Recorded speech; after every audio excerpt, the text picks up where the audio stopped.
Bismillahirrahmanirrahim.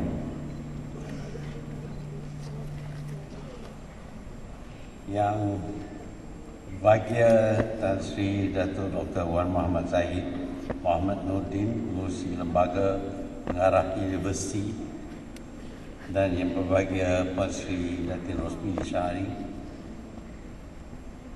yang berbahagia Datuk Profesor Engineer Dr. Saul Hamid Abu Bakar, Naib Chancellor UiTM, para profesor dan pensyarah Universiti ITM, Universiti Teknologi Mara, penuntut-penuntut, khususnya hadirin sekalian.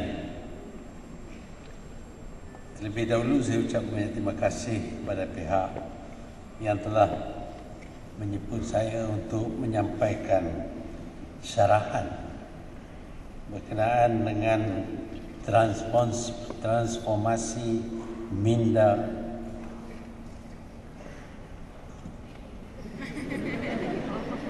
penyelidik muda. Saya terima kasih kerana tajuk ini tak berbunyi transformasi minda penyelidik tua. Kerana demikianlah naluri manusia. Semakin tua, semakin beku pemikirannya. Oleh itu, orang yang berumur lebih mungkin tidak boleh ditransform lagi, dan mungkin juga tidak dapat membuat penyelidikan. Kerana memang bagi kita semua, kita suka kepada keadaan yang tidak berubah. Kita sebenarnya adalah orang yang konservatif, dan semakin tua semakin konservatif pendirian kita, dan dengan itu kita suka menerima sesuatu yang baru. Namun demikian, kita tidak dapat elak daripada pembaharuan. Kalau kita perhatikan ataupun kita meneliti sejarah kita dan sejarah mana-mana pun sekalipun, kita akan dapati bahawa keadaan mereka berubah dari masa ke semasa. Biasanya perubahan ini ke arah yang lebih tertib, yang lebih baik, yang lebih canggih. Ada juga masyarakat yang tidak berubah, masyarakat yang begitu konservatif sehingga tidak ada perubahan di kalangan mereka. Dan biasanya masyarakat yang seperti itu tidak dapat menyesuaikan diri dengan keadaan semasa. Keadaan semasa ialah berbeza dengan masa yang lepas, dan akan berbeza dengan masa yang akan datang. Kita tidak syak lagi bahawa segala-galanya akan diperbaharui dan ditingkatkan keupayaan dan kebolehan di masa akan datang. Walaupun kita berpendapat kejayaan kita setakat ini sudah begitu jauh ke hadapan, begitu canggih, sehingga mungkin tidak ada lagi tambahan kepada apa yang kita nikmati sekarang ini. Sebagai contoh, kita lihat tentang IT umpamanya, information technology. Kita suka memikir bahawa satu chip sebesar 1 cm square boleh mengisi di dalamnya begitu banyak maklumat, sehingga kita boleh memasukkan ke dalamnya 5,000 buku novel umpamanya dalam hanya satu chip. Saya sekarang membaca buku-buku bukan lagi dengan menggunakan buku yang dicetak, tetapi menggunakan reader electronic reader, yang mana dalam electronic reader ni sebesar program ini terdapat 1,500 buku semuanya. Dan apa juga cerita dan novel yang nak dibaca boleh dibaca dengan reader ini, kerana chip yang dimasukkan dalam reader ini boleh mengisi sebegitu banyak information sehingga kita tidak dapat memikir akan kebolehannya. Sebaliknya, sebuah buku tidak boleh memberi maklumat kepada kita lebih daripada beberapa ratus muka sahaja. Tapi sekarang ni segala-galanya boleh. Kalau dulu kita memikir dianya tidak boleh, sekarang ini dia menjadi perkara biasa.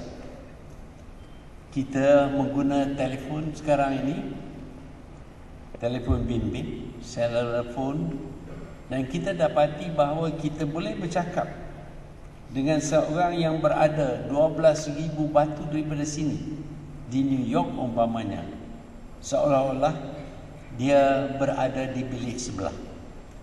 Demikianlah terangnya suara yang kita dengar, sehingga kita tidak syak lagi siapa yang bercakap, kerana suara yang kita dengar adalah tepat suara orang yang kita tahu sedang bercakap melalui cellular phone.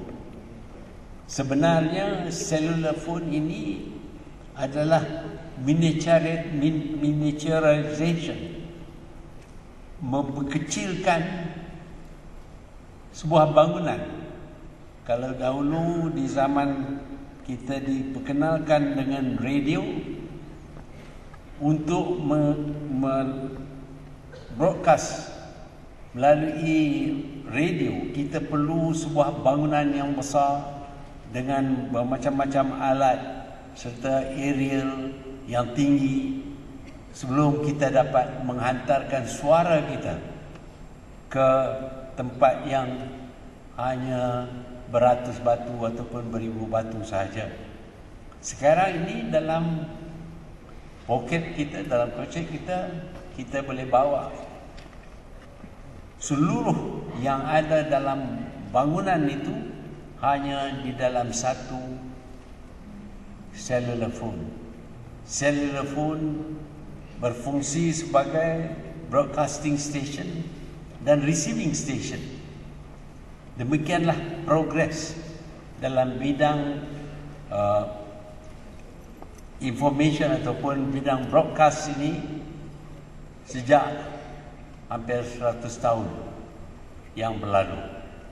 Dan kita tidak syak lagi di masa hadapan akan ada lagi kemajuan dalam bidang ini.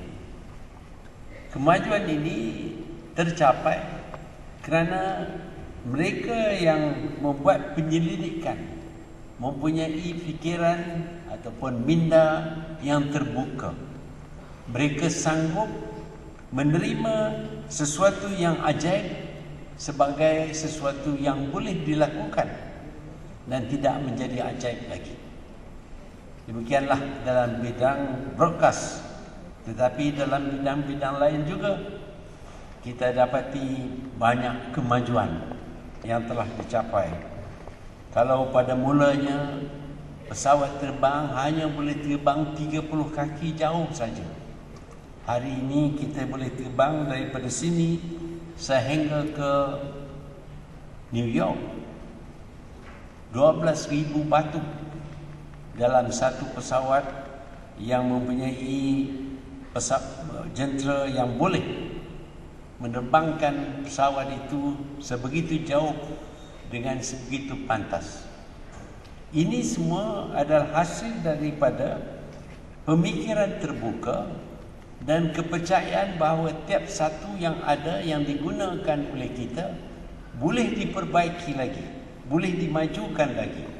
Kalau kita tidak punyai pemikiran yang terbuka seperti ini, maka kita akan terima saja apa yang sedia ada dan tidak akan cuba untuk memperbaiki prestasi apa yang sudah kita gunakan sekarang ini. Inilah minda yang perlu ada kepada kita.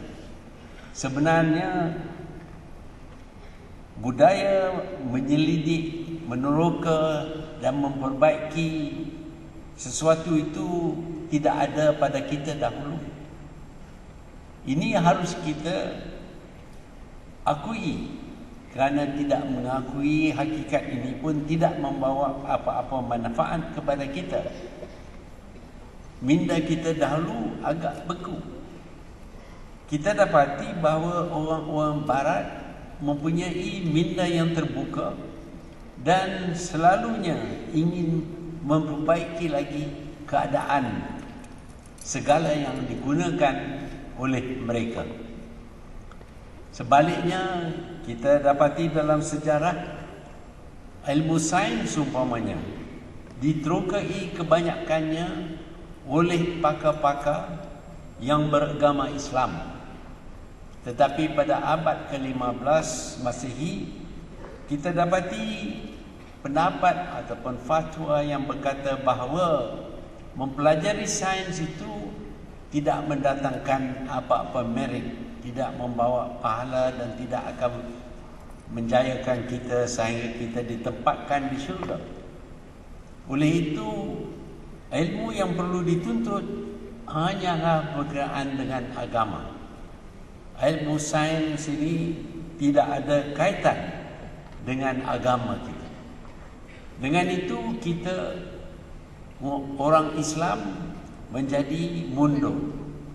Di masa yang sama juga dalam sejarah kita diberitahu bahawa orang-orang Eropah yang kagum dengan kemajuan umat Islam, tamadun Islam, berpendapat bahawa mereka harus mempelajari ilmu yang ada kepada orang Islam.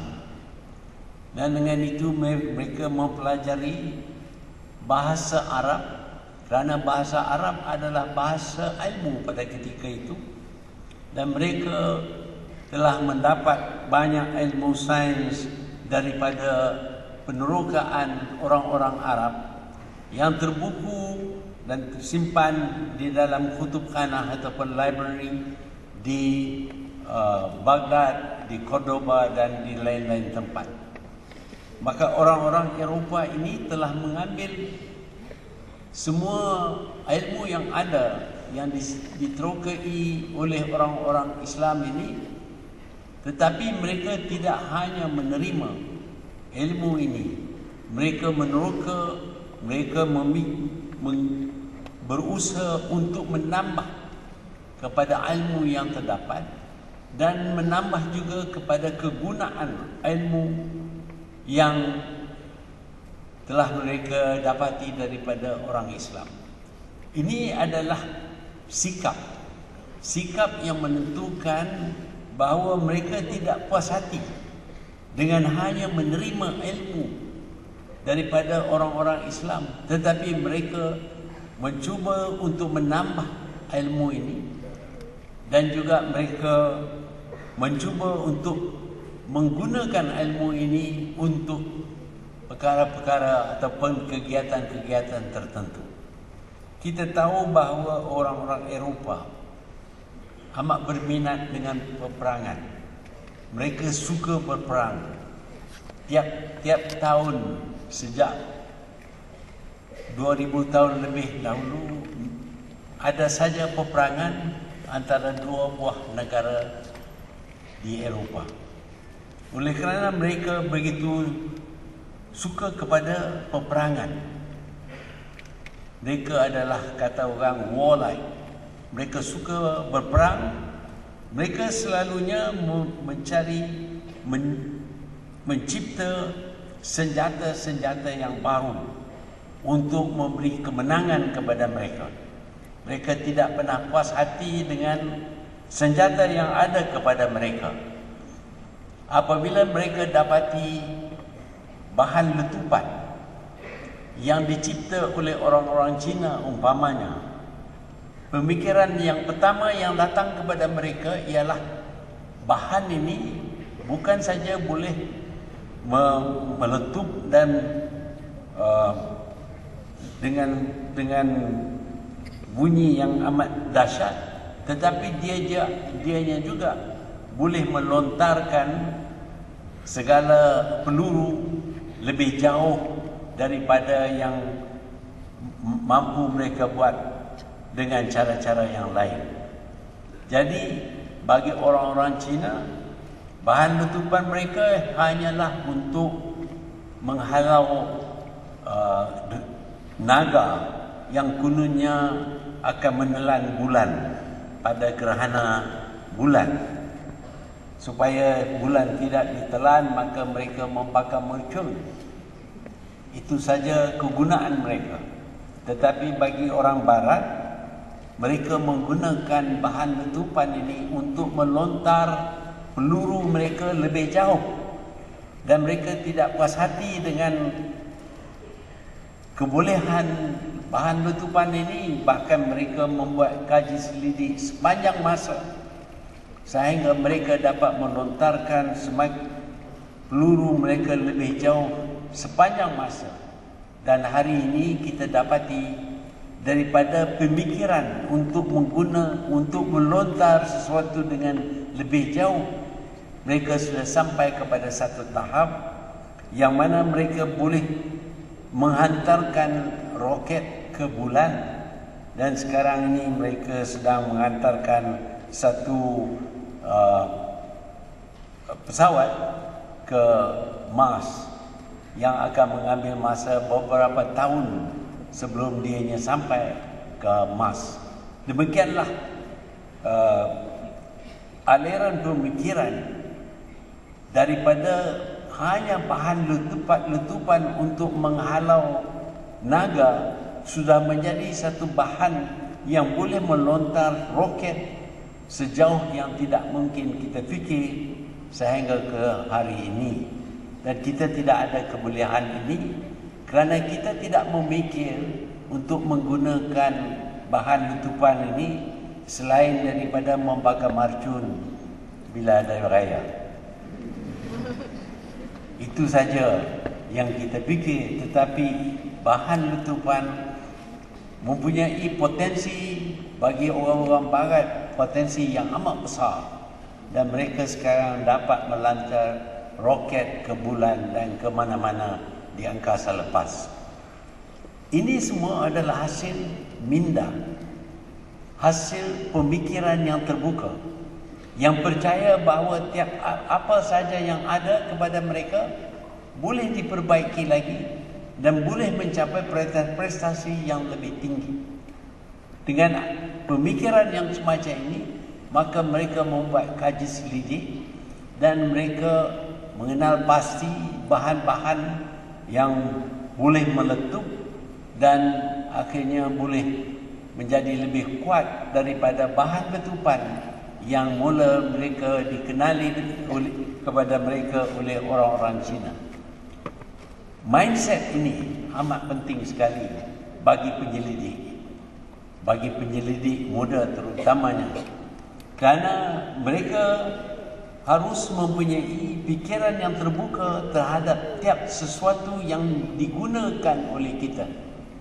Kalau kita tidak mempunyai pikiran bahawa kita boleh perbaiki apa saja yang kita guna, maka kita akan berpuas hati dengan alatan yang diguna oleh kita semasa ini. Kita lihat perkembangan tangga umpamanya. Tangga bermula dengan sebatang kayu yang ditakuk dan ditakit untuk menjadi tangga bagi rumah yang didirikan di atas tiang-tiang. Ini adalah cara perumahan di kawasan kita ini.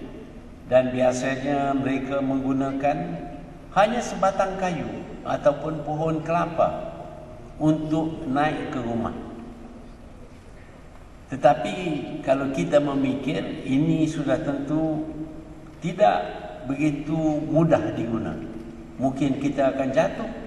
Sebab itu tangga yang lebih baik dicipta dan tangga yang mempunyai step yang besar, yang lebar dan mudah kita naik telah dicipta dan diguna oleh kita. Tetapi pemikiran kita terhenti setakat itu saja. Sebaliknya, di negara barat, orang-orang barat mempunyai pikiran untuk memudahkan lagi tangga ini. Sebab itu mereka mencipta lift umpamanya. Lift ini dicipta oleh mereka supaya memudahkan seseorang menaiki bangunan yang tinggi. Juga mereka mencipta eskalator. Ini adalah hasil pemikiran bahawa tiap satu yang ada boleh diperbaiki lagi, supaya akhirnya kita dapat mengatasi segala masalah dan kita boleh membangunkan bangunan pencakar langit yang begitu tinggi. Kita dapati bahawa di negara Arab, di Dubai umpamanya, mereka telah dirikan sebuah bangunan yang tertinggi sekali, 170 tingkat. Tak mungkin ianya didirikan jika tidak ada sistem lift yang boleh membawa pelanggan atau orang naik dengan begitu tinggi. Ini pun belum lagi sampai kepada tahap dia tidak boleh diperelokkan lagi. Kita guna lift umpamanya, kita tahu lift itu ditarik naik dengan menggunakan kabel.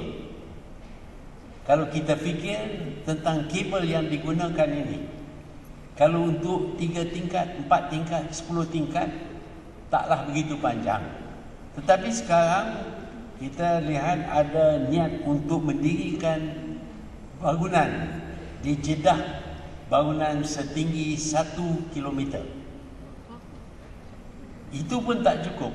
Ada negara lain, Azerbaijan umpamanya, yang bercita-cita untuk mendirikan bangunan yang tinggi 1.5 kilometer.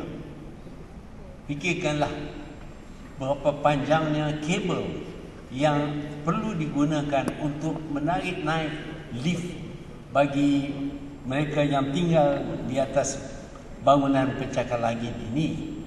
Sudah tentu berat kabel itu lebih tinggi daripada berat kabin yang nak ditarikkan dengan orang-orang yang naik kabin lift itu.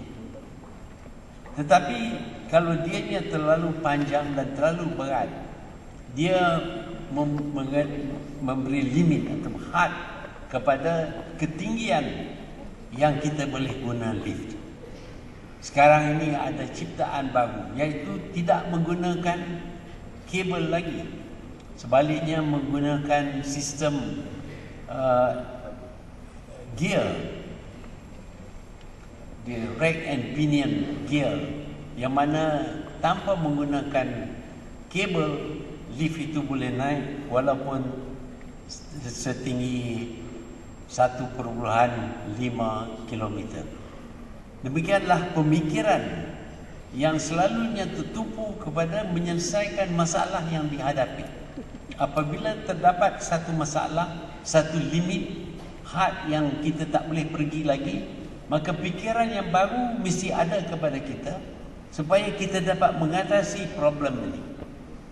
Kalau kita tidak mempunyai minda seperti ini dan kita berpuas hati dengan apa yang mampu kita buat sekarang ini saja, maka sudah tentu tidak akan ada kemajuan.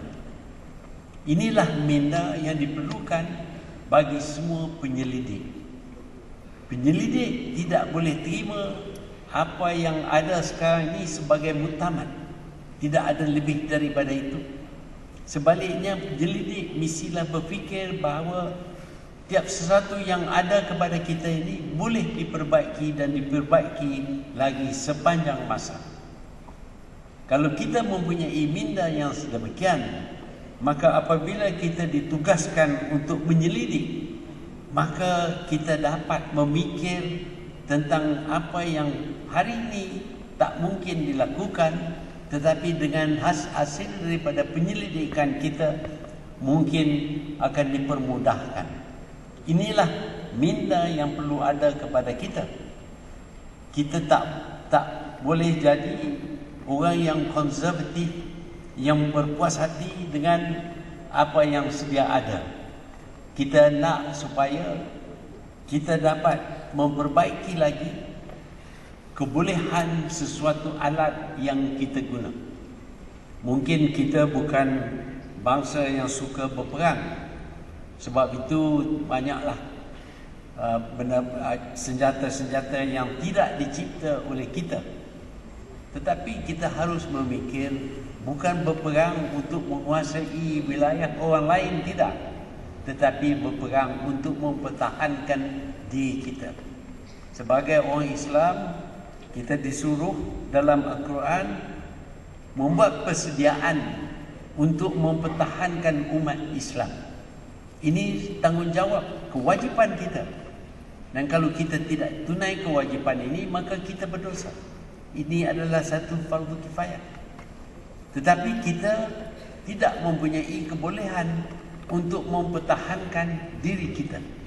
Kita tidak mempunyai kebolehan ini kerana pemikiran yang singkat, yang agak cetek, yang tidak memberi perhatian kepada perkara-perkara pertahanan umpamanya yang dituntut oleh agama Islam sendiri. Kalau kita ingin mencipta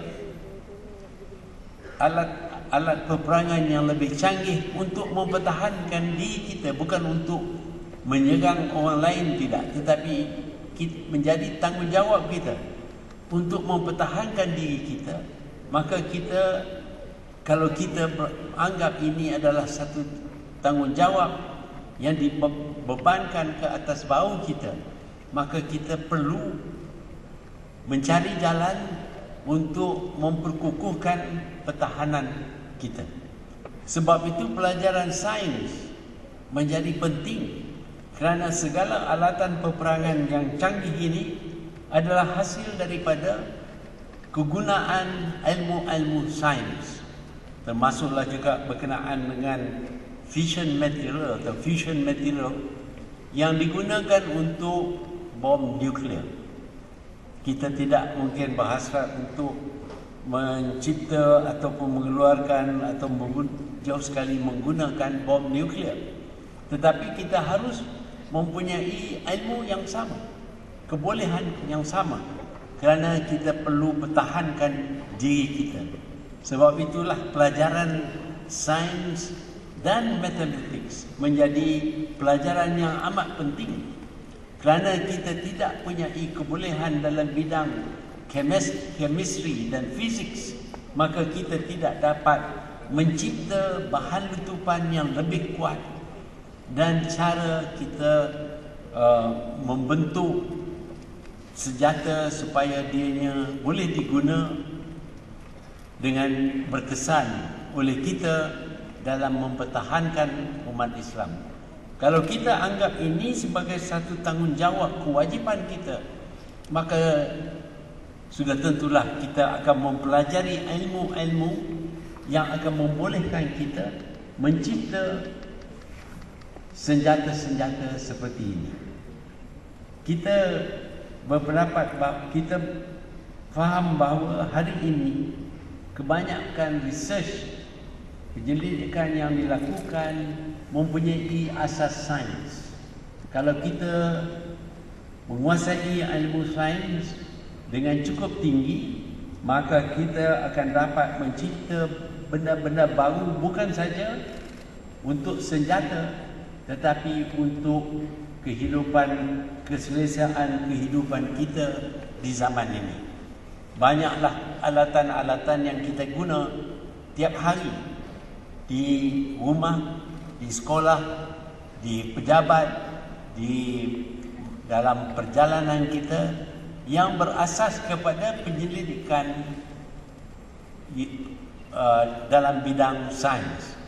Sebab itu kita perlu menguasai sains sebagai satu perkara yang wajib bagi kita. Kerana kalau kita memiliki ilmu sains ini, maka dapatlah kita mencipta bahan-bahan ataupun barang-barang yang boleh memberi keselesaan hidup bagi kita. Hari ini kita adalah consumers. Kita adalah pengguna semata-mata. Segala-galanya yang dicipta oleh pihak lain dan kita cuma mengguna saja. Kita tidak mencipta barangan ini sendiri. Sebaliknya kita membeli barangan ini yang telah dicipta dan dikeluarkan oleh pihak lain.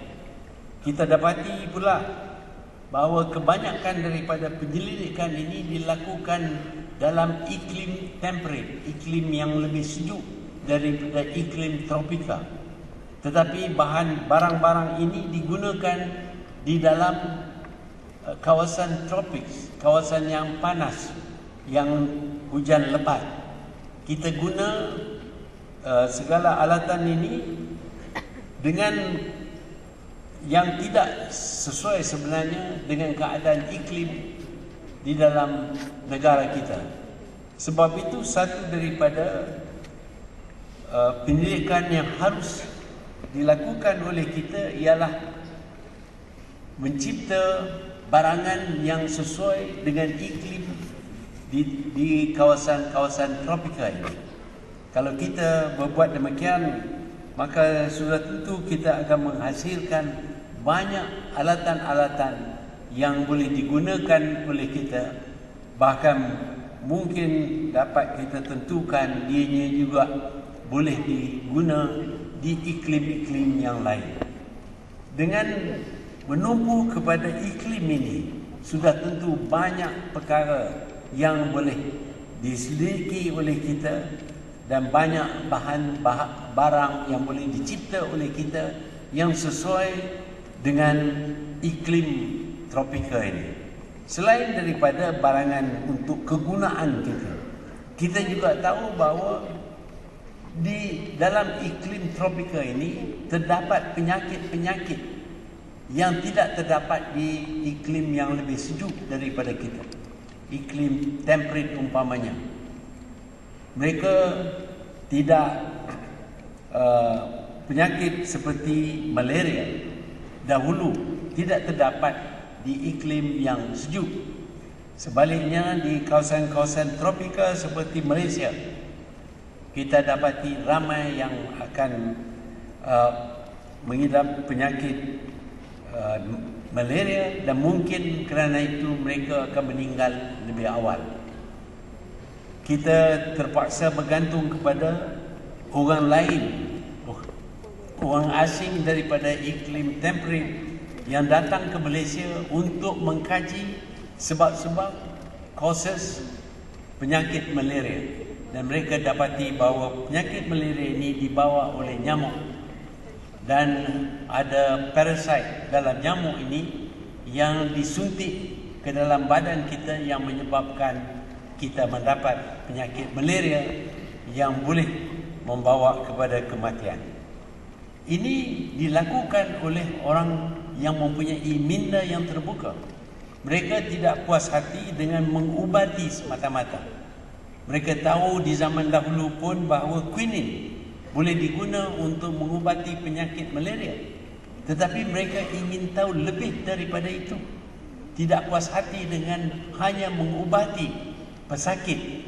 Sebaliknya ingin mengetahui apakah asas-asal penyakit ini. Sebab itu mereka membuat kajian dan mereka dapati bahawa yang menjadi faktornya ialah nyamuk, dan yang menyebabkan penyakit ini ialah kerana nyamuk ini menyuntik ke dalam badan kita parasite, malaria parasite tadi. Itulah pemikiran minda orang yang ingin mengetahui sedalam-dalamnya. Mereka tidak henti setakat itu saja. Sebab itu hari ini kita tahu tentang cellular science, menjadi sesuatu bidang yang amat penting, kerana mungkin ini akan dapat mengubati penyakit-penyakit yang sekarang ini tidak dapat diubati, seperti kanser umpamanya. Mereka sudah membuat sedirikan berkenaan dengan sel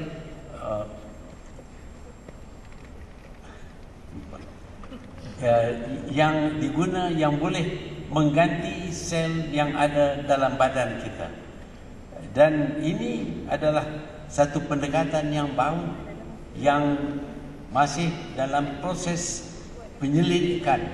Belum lagi kita dapat tentukan sama ada sel ini boleh mengubati penyakit-penyakit yang dahulu tidak dapat diubati sama sekali. Kalau kita mempunyai minda yang sebegini dan kita sedar akan perlunya penyelidikan dilakukan, sudah tentu kita akan dapat membuat kajian dan penyelidikan yang akan menghasilkan sesuatu yang lebih berguna kepada umat manusia dan kehidupan kita sendiri. Ini semua bergantung kepada kesanggupan kita ataupun perasaan tidak puas hati kita dengan ilmu setakat yang kita tahu saja. Kita perlu menambah tokok kepada ilmu ini dengan melakukan penyelidikan dalam berbagai bidang. Dalam bidang perubatan, dalam bidang pertanian, dalam bidang mekanik, dalam bidang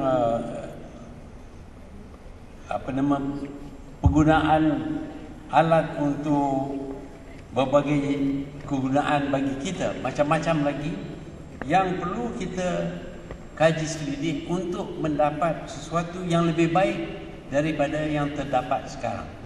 Tetapi segala-galanya bergantung kepada pemikiran kita, minda kita.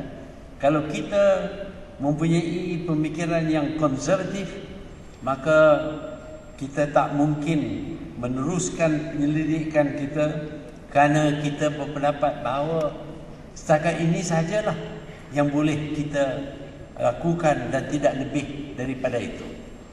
Minda yang seperti ini bukan saja diperlukan di kalangan penyelidik muda ataupun tua.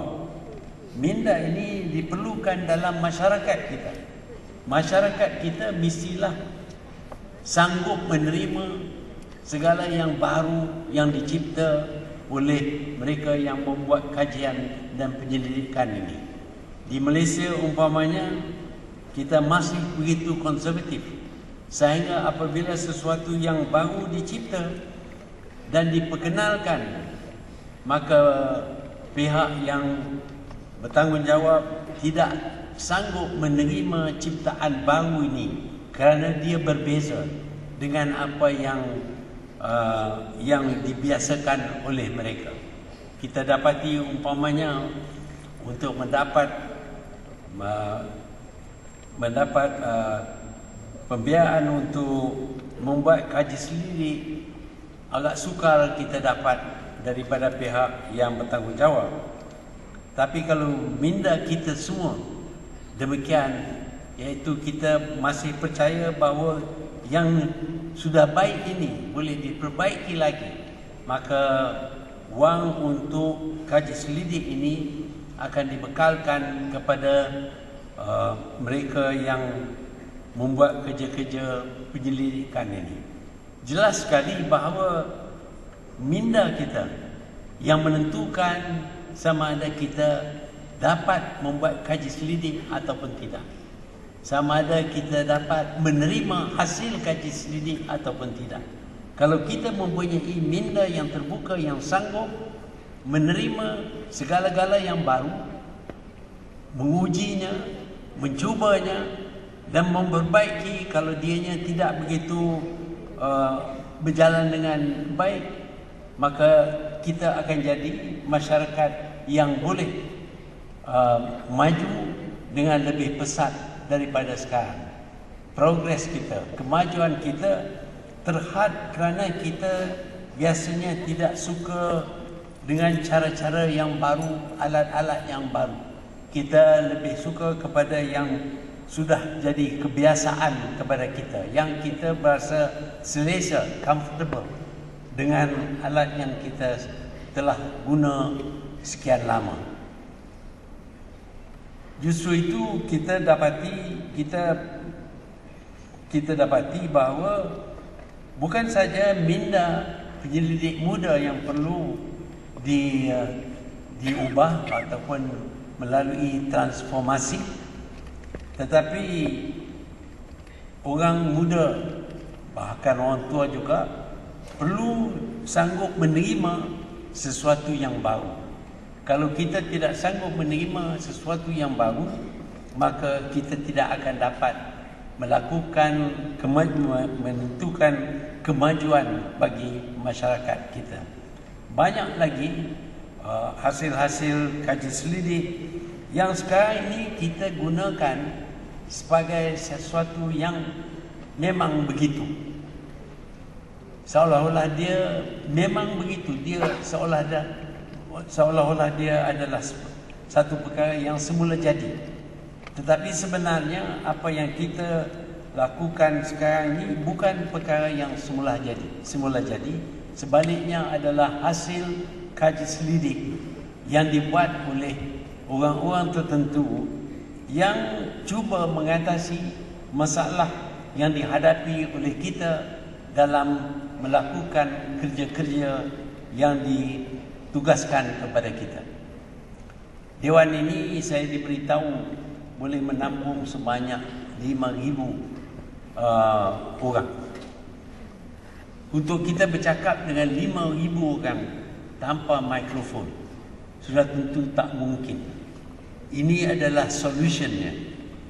Ini adalah hasil daripada pemikiran mereka berkenaan dengan bagaimana membesarkan suara sehingga dia dapat didengar oleh satu kumpulan yang begini besar seperti yang terdapat dalam Dewan hari ini.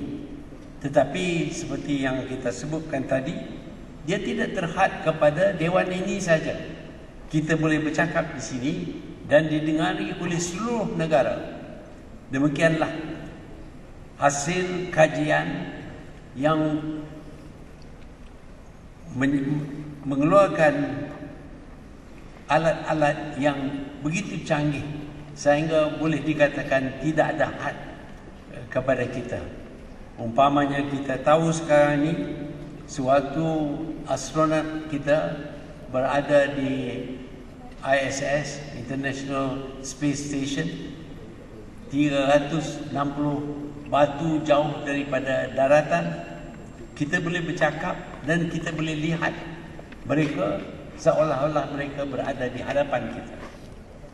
Demikianlah kecanggihan sistem hasil daripada penyelidikan yang dibuat oleh mereka yang diberi tugas untuk membuat penyelidikan. Dan sudah tentu kalau kita apply our minds, kita memikir tentang perkara ini, ada saja yang boleh diperbaiki lagi. Tiap sesuatu yang ada bukan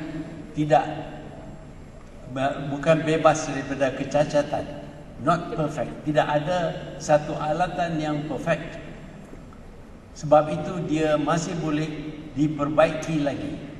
Sebab itu hari ini kita dapati, kalau dahulu kita menggunakan piring hitam untuk mendengar lagu-lagu melalui gramophone, hari ini kita dapati piring hitam itu yang menggunakan satu sistem yang tidak begitu canggih. Sekarang ini sudah bertukar kepada sistem digital. Sistem digital ini memberi kepada tiap-tiap sound satu nombor, dan oleh kerana sound itu dikaitkan dengan satu nombor saja, maka sound itu adalah perfect. Dia tidak boleh berbeza daripada itu, daripada pemikiran tentang digital, kegunaan digital sistem ini. kita hari ini melihat kemajuan yang cukup jauh yang telah dicapai oleh kita semasa kita berada ini. Kita pula harus ingat bahawa sistem penulisan umpamanya semakin singkat, dia menjadi semakin sophisticated, boleh digunakan dengan lebih canggih. Umpamanya dalam bahasa Cina, tulisan bahasa Cina dibuat sebagai picture gambar yang menunjuk barang yang nak di identify. Tetapi sekarang ini kita guna hanya satu kosong dengan satu saja, digital system, dan dianya boleh mengeja lebih banyak daripada sistem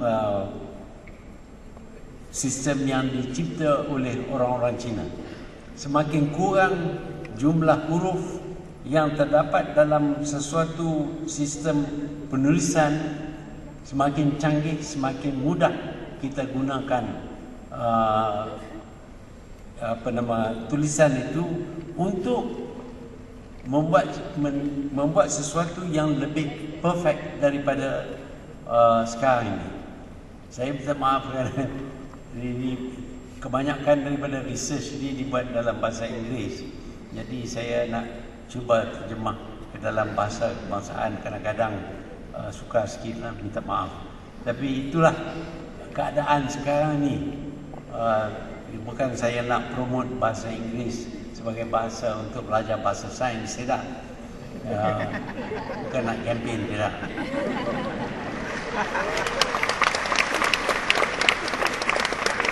Tapi sebenarnya lah kita perlu menguasai bahasa yang lain sama kalau kita nak kembangkan penyidikan kita kepada kawasan-kawasan ataupun benda-benda yang lebih canggih yang kita dapati sekarang ini. Untuk ini kita perlu kepada penuntut-penuntut kita, orang-orang muda, mempunyai fikiran, mempunyai kepercayaan kepada kebolehan mereka. Kita boleh buat segala-galanya, tetapi yang menghalang kita ialah sekatan yang ada dalam kita, the limit of our thinking. Kita ingat ini takat itu saja yang boleh kita buat, tak lebih daripada itu. Sebenarnya kebolehan kita sama dengan orang lain, tetapi yang diperlukan hanyalah mengatasi pemikiran bahawa ini tidak mungkin, saya tidak mungkin. Minda yang ingin menyelidik mestilah percaya kepada kebolehan dirinya dan kebolehan sesuatu yang dicipta ataupun diselidik olehnya. Kalau kita mempunyai minda yang sedemikian, maka kita akan dapat mengatasi halangan yang datang daripada dalam diri kita, kerana kita fikir sesuatu itu tidak boleh dilakukan. Kita bukan cuba untuk melebihi had yang mampu dilakukan oleh manusia. Mungkin ada yang berpendapat bahawa ini adalah terlalu lebih daripada kemampuan manusia. Sebenarnya kemampuan manusia belum ditentukan hadnya. Kalau kita berusaha, maka kemampuan kita tetap akan meningkat. Ini tidak bermakna bahawa kita mencabar kuasa Tuhan, tidak. Sebenarnya tidak ada sesuatu yang boleh dilakukan oleh kita jika tidak diizinkan oleh Allah Subhanahu Wa Taala. Ini harus kita ingat. kerana segala-gala yang kita lakukan dibolehkan, kerana itulah apa yang dikatakan nature ataupun sifat yang ada kepada benda-benda yang kita guna dalam penyelidikan oleh kita. Kalau kita berpendapat bahawa kita boleh guna bahan ini untuk satu-satu tujuan, maka kita akan dapat akhirnya menemui cara dan jalan untuk mencapai hasrat ataupun matlamat yang telah ditentukan oleh kita. Mungkin dianya akan mengambil masa yang lama, tetapi kita tidak harus kecewa kerana dia mengambil masa yang amat panjang. Dan mungkin juga kita tak mungkin menemui jawapannya sebelum kita meninggal. Tetapi langkah ke arah itu perlu diambil, walaupun kita dapati kita tak dapat mencapai matlamat kita semasa kita masih ada. Ini sifat yang ada seperti ini mesti mempengaruhi pemikiran kita. Kalau kita mempunyai pemikiran bahawa segala-galanya boleh dilakukan, lambat laun saya percaya bahawa penyelidikan yang akan dilakukan oleh kita, oleh penyelidik muda umpamanya, akan memberi hasil seperti yang diharap-harapkan. Yang diperlukan ialah ketekunan dalam membuat penyelidikan dan sifat tidak mudah mengaku kalah ataupun percaya kita sudah gagal. Sebaliknya, kita harus mempunyai minda yang percaya bahawa segala-gala yang perlu dibuat harus dibuat untuk mencapai matlamat yang telah kita tentukan bagi diri kita. Jadi saya berpendapat bahawa minda penyelidik muda memang sepatutnya terbuka. Ini saya dapati apabila saya bandingkan diri saya dengan anak cucu saya. Saya tak pandai dengan menggunakan komputer. Ini satu pengakuan yang saya harus buat. Sebab itu saya kalau tak dapat membuat sesuatu, terpaksa panggil orang yang lebih muda daripada saya. Anak saya ataupun cucu saya lebih cekap dengan komputer daripada minda yang tua ini. Kerana kebukuan sudah pun berlaku di dalam pemikiran saya. Tak mungkin alat ini mempunyai begitu banyak informasi. Kita tak mungkin fikir. Tetapi hakikatnya ialah hari ini melalui internet, melalui komputer, kita boleh dapat apa saja maklumat. Berjuta-juta maklumat boleh diisikan ke dalam internet itu. Dan kita dapat menggunakan internet untuk mempermudahkan penguasaan ilmu, penguasaan maklumat bagi diri kita. Kalau kita mempunyai sifat iaitu sanggup menerima kebolehan komputer itu, maka akan lebih mudahlah kita menggunakan komputer. Tetapi bagi mereka yang berpendapat ini tidak mungkin, mereka sukar mempelajari penggunaan komputer dengan begitu meluas. Seperti yang kita lihat, mereka-mereka yang sudah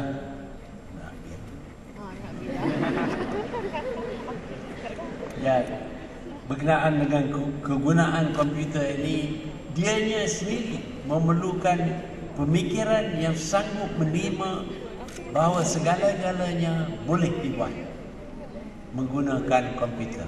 Kita boleh melukis sesuatu, dan setelah kita melukis, kita juga boleh menggunakan software yang mana lukisan kita itu boleh bergerak, boleh bercakap dan sebagainya.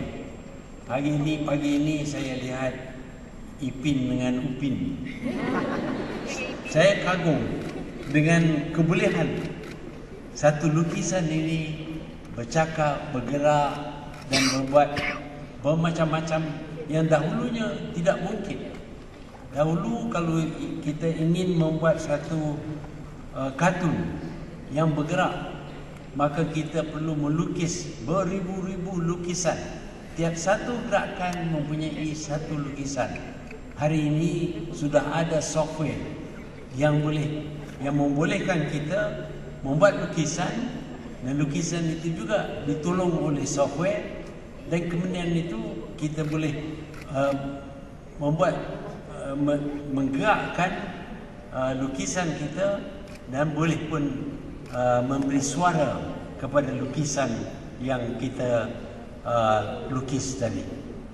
Inilah sesuatu yang dahulu dianggap tak mungkin, tetapi sekarang ini memang kita tahu bahawa ini adalah perkara biasa, dan kita semua mempelajari. Ada yang mempelajari dalam bidang ini, dan mereka tahu bagaimana membuat lukisan dan mengadakan sebuah cerita kartun umpamanya yang begitu realistik, seolah-olah dia betul-betul bergerak sebagai satu benda yang hidup, tetapi sebenarnya dia hanyalah hasil software.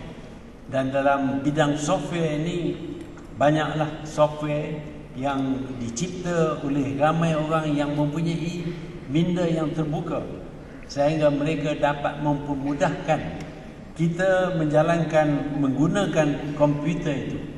Sebab itu mereka yang menciptakan search engine umpamanya memudahkan kita dalam penggunaan komputer. Mereka yang mencipta search engine ini sedar bahawa ramai yang ingin menggunakan komputer tetapi tidak boleh menguasai computer language seperti Fortran dan lain-lain. Sebab itu dicipta satu alat point and click, dan sekarang ini tiap seorang yang ada jari satu boleh guna komputer dengan cukup baik. Itulah hasil pemikiran penyelidik yang percaya, yang ingin mencari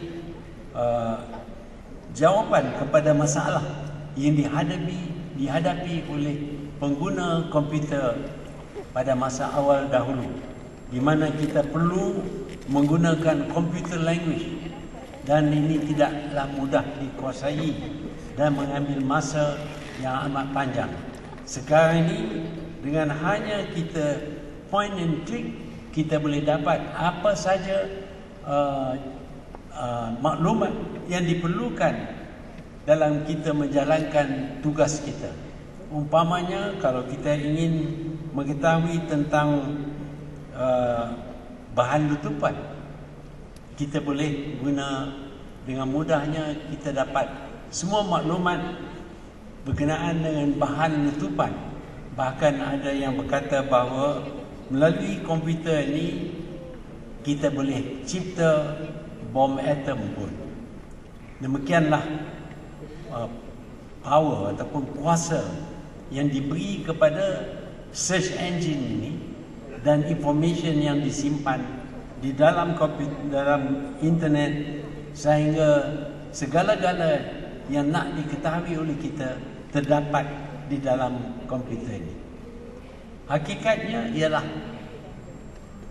untuk kita mempunyai fikiran yang terbuka, yang sanggup memikir tentang tiap sesuatu yang kita ingin lakukan sebagai sesuatu yang mungkin, possible. Tidak ada yang impossible. Semuanya mungkin kita lakukan kalau kita mempunyai fikiran yang terbuka dan sanggup membuat penyelidikan dan penyelidikan lagi, sehingga kita menemui jawapan yang ditanya oleh kita sendiri. Inilah yang harus menjadi minda bagi penyelidik muda kita. Mereka harus mempunyai fikiran yang terbuka dan berpendapat bahawa segala-galanya boleh dilakukan asalkan mereka sanggup berusaha dan bertekun untuk mencari jawapan kepada soal-soal yang dihadapkan oleh mereka. Saya fikir setakat itu sajalah dapat saya perkatakan. Saya harap dia menepati kehendak tajuk yang diberi kepada saya ini. Sekian, wabillahi taufiq wal hidayah. Assalamualaikum warahmatullahi wabarakatuh. Terima kasih diucapkan kepada Yang Berbahagia Tun di atas syarahan yang merangsangkan itu tadi. Majlis memohon supaya Yang Berbahagia Tun untuk terus kekal berada di atas pentas untuk sesi soal jawab.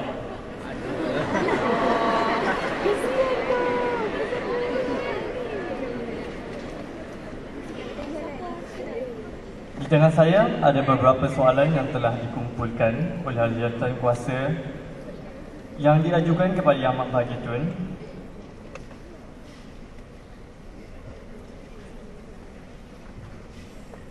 Soalan pertama daripada Nazirah binti Abdul Wahab. Beliau bertanyakan, pada pendapat Tun, bagaimanakah penyelidik muda mampu memberikan sumbangan dalam merealisasikan wawasan 2020 yang diilhamkan oleh Tun sendiri? Ya, yang pertamanya, kita menguasai ilmu. Itu adalah sumbangan yang terbesar sekali. Tanpa penguasaan ilmu, kita tidak boleh menyumbang apa-apa pun kepada pembangunan negara kita. Dalam apa juga bidang yang kita turuti, maka kita perlu menguasai seberapa banyak ilmu yang mungkin supaya kita dapat menghasilkan segala tugas yang dipertanggungjawabkan ke atas kita. Kalaulah kita menjadi seorang saintis, maka kita perlu menguasai ilmu sains ini secara mendalam. Dan juga kita perlu memikir dan mengetahui tentang kegunaan ilmu itu dalam tugas-tugas harian. Tugas-tugas harian memerlukan kebolehan daripada kita. Kalau kita mempunyai cukup ilmu, kita dapat menjawab masalah, kita dapat memberi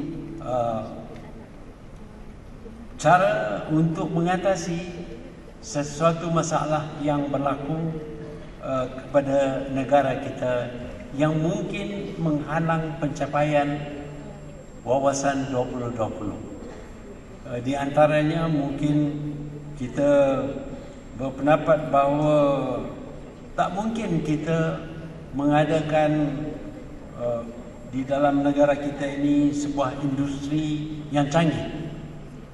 Tetapi kalau kita mempunyai cukup ilmu dan kita ada kemahuan, kita boleh masuk apa juga bidang yang dianggap canggih yang boleh menyumbang kepada pembangunan negara kita. Pembangunan negara sudah tentu memerlukan kepada kepakaran dalam bidang engineering umpamanya, tetapi juga kepakaran dalam bidang pengurusan, dalam bidang pemikiran berkenaan dengan sesuatu yang harus dilakukan dan bagaimana dianya boleh dilakukan. Sudah tentu bagi mana-mana juga penuntut di universiti, ada saja yang boleh dilakukan oleh mereka hasil daripada ilmu pengetahuan yang dimiliki oleh mereka. Sama ada ilmu pengetahuan itu berkenaan dengan sains ataupun engineering ataupun agriculture ataupun di architecture dan sebagainya. Dalam bidang agriculture umpamanya, kita baru dengar jumlah penduduk dunia sudah meningkat kepada 7 bilion dan akan meningkat kepada 9 bilion pada penghujung abad ini.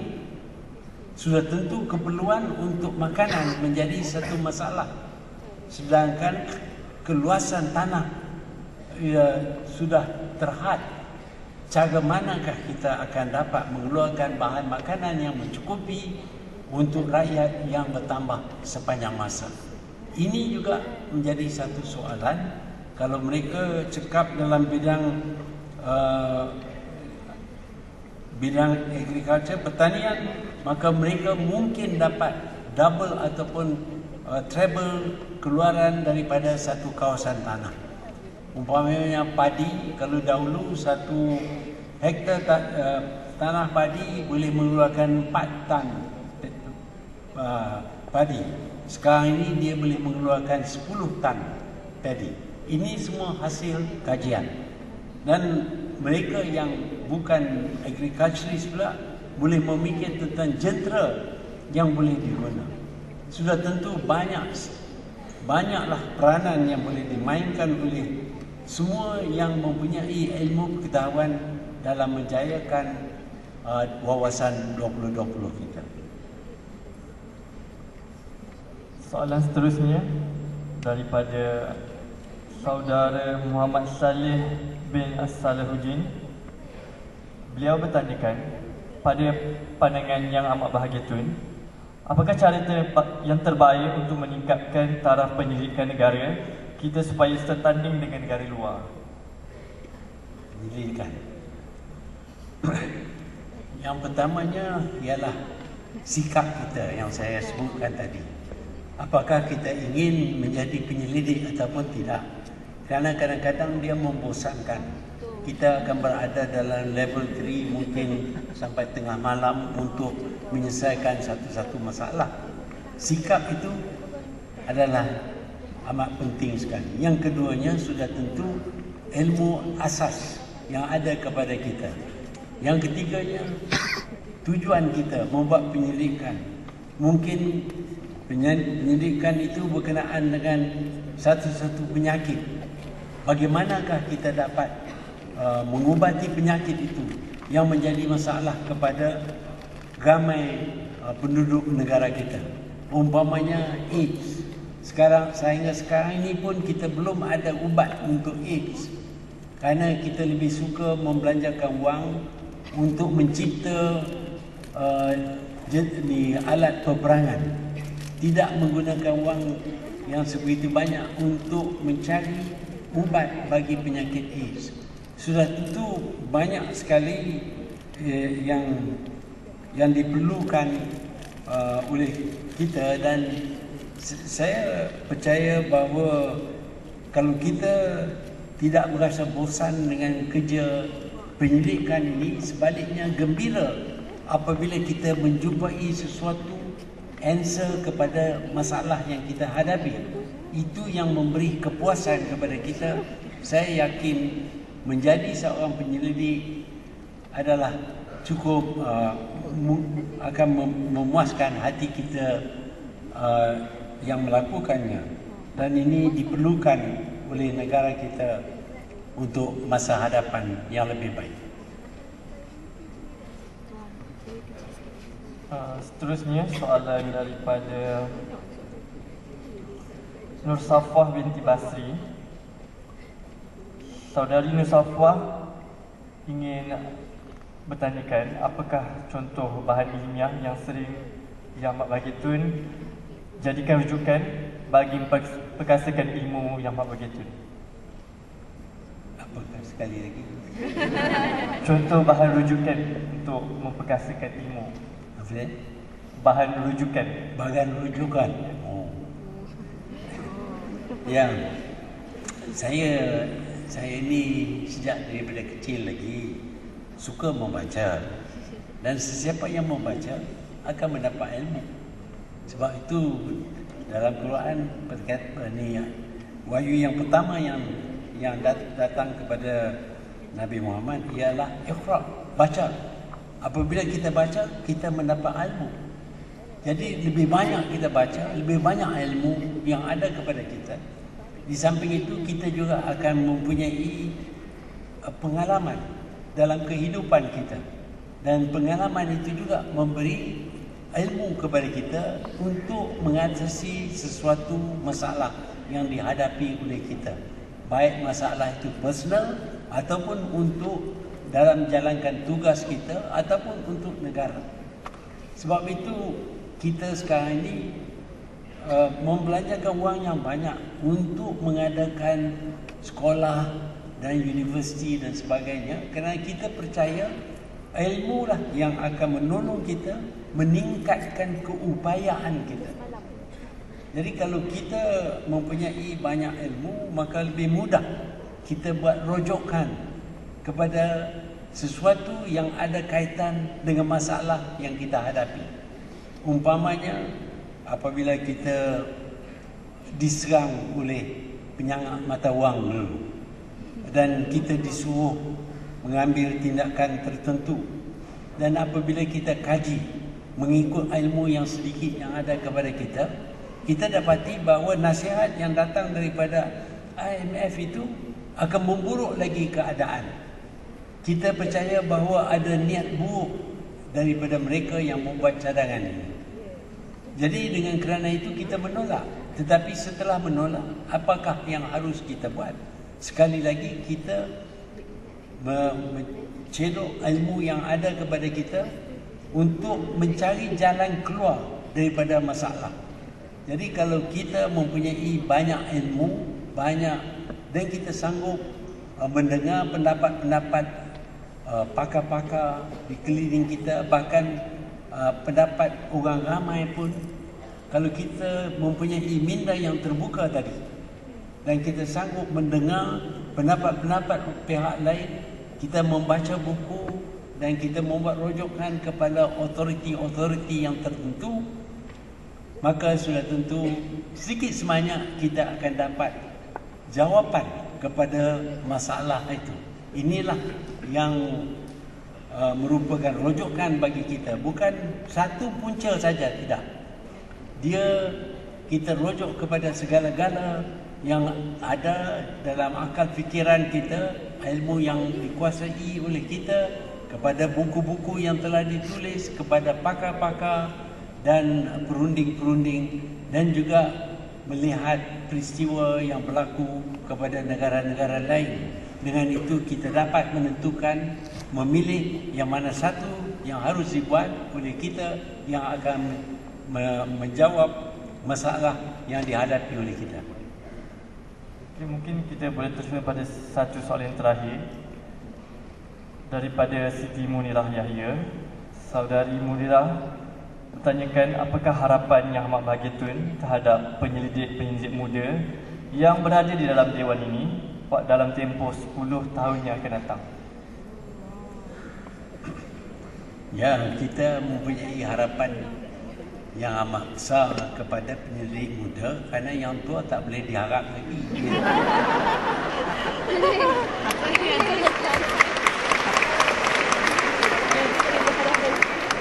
Yang tua bukan saja buku pemikiran mereka dan tidak sesuai untuk penyelidikan, tapi lambat laun mereka akan pergilah. Yang muda ini akan mengganti. Jadi kita terpaksa harap kepada yang muda. Sebab itu yang muda ini harus menerima harapan ini daripada masyarakat, supaya mereka dapat memberi menyumbang kepada apa yang diharapkan oleh masyarakat dengan menguasai ilmu, dengan mempunyai pikiran yang sesuai dengan pendidikan. InsyaAllah saya berpendapat bahawa penuntut-penuntut di universiti ini akan dapat menyumbang dengan banyaknya kepada masa depan negara kita.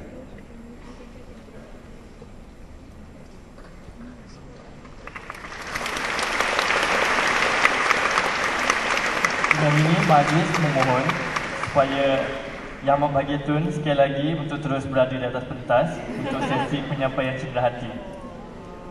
Bagi pihak bersedia, kami mengucapkan terima kasih di atas ucapan Yang Amat Bahagia Tun. Di atas syarahan tadi, semoga amanat, nasihat dan harapan yang Tun sampaikan setelah tadi dapat jadikan panduan dan pedoman untuk kita semua. seterusnya memacu perubahan minda ke arah kemajuan yang berterusan. Dengan ini, majlis menjemput yang berbahagia Dato' Profesor Insinyur Dr. Sahul Hamid Abu Bakar